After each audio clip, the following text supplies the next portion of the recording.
আজ গিয়েছিলাম চুঁচুড়াতে কিছু মেডিকেল টেস্টের জন্য। তো চলুন আজকের দিনটা আমার কেমন কাটলো সেটাই আপনাদের সাথে শেয়ার করি। আসসালামু আলাইকুম এভরিওয়ান, আশা করি আপনারা সকলে ভালো আছেন আর আমিও ভালো আছি।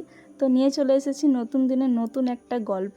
আমি আর মা আজকে চুঁচুড়াতে এসেছিলাম মেডিকেল টেস্টের জন্য। আমাদের টাইম দেওয়া হয়েছিল দুপুর 2টো, কিন্তু আমরা একটু আগেই পৌঁছে গিয়েছিলাম। আমরা যখন ওখানে যাই তখন বাসছে প্রায় 1:30টা। আধ ঘন্টা আগে যাওয়ার কারণে আমাদেরকে অনেকক্ষণ ওয়েট করতে হয়েছিল, নিচে আধ ঘন্টা বসতে হয়েছিল, দেন আমরা ওপরে এসে আবার আধ ঘন্টা ওয়েট করতে হয়েছিল। তো সমস্ত কাজ মিটিয়ে পেমেন্ট করে বেরোতে বেরোতে প্রায় আমাদের 3:30 বেজে যায়। তো এখন যাচ্ছি বাস স্ট্যান্ড। আমরা যেখানে এসেছিলাম সেখান থেকে বাস স্ট্যান্ড হাঁটা পথ হচ্ছে 5 মিনিট। তো এখানে দেখুন এখন চৈত্র সেল চলছে, চারিদিকে শুধু জামা কাপড়ের মেলা।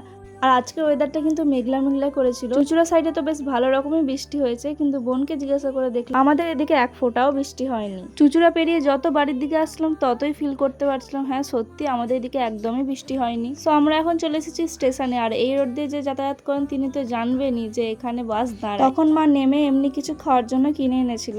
আর এইভাবেই দেখতে দেখতে আমাদের দিনটা আজকে কেটে গেল।